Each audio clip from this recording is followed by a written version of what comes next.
প্রতি বছর চড়ক পূজার সময় ভক্তরা নিজের শরীর আর মনের সীমা ছাড়িয়ে যায়।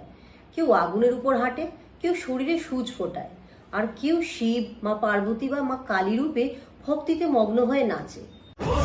একটাই উদ্দেশ্য, সম্পূর্ণ সমর্পণ।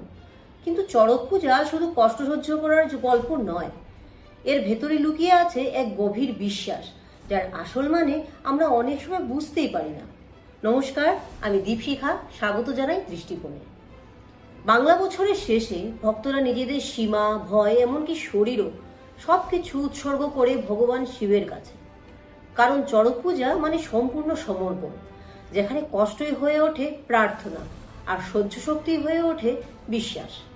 কিন্তু যদি সত্যি এই ভক্তিকে বুঝতে চান, তাহলে মন দিয়ে দেখেন আমরা কাকে পুজো করি। একটি রূপ যেখানে শুধু শিব নয়, শিব আর শক্তি একসাথে, অর্ধনারীশ্বর, অর্ধেক পুরুষ অর্ধেক নারী, আলাদা নয়, বিরোধ নয়, বরং সম্পূর্ণ একসাথে। এটা আমাদের শেখায় আসল শক্তি একদিকে নয়, দুটো দিককেই গ্রহণ করার সাথে।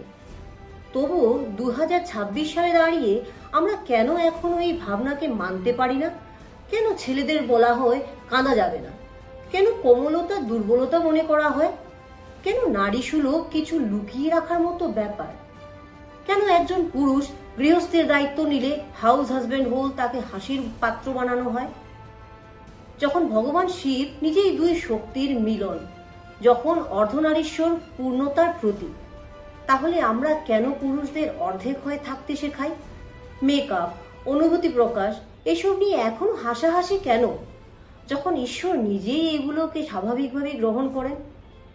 পুরুষ মানে শক্ত, পুরুষ মানে কাঁদবে না, পুরুষ নারী সুলভ হবে না। কিন্তু আমরা কি ভুলে যাই না যে ঈশ্বরকে আমরা পূজা করি, তিনি নিজেই এইসব নিয়ম ভেঙে দিয়েছেন? যদি মহাদেব শক্তি আর কোমলতা দুটোই গ্রহণ করতে পারেন, তাহলে আমরা আর আপনারা পারবো না কেন? একবার ভেবে দেখুন তো।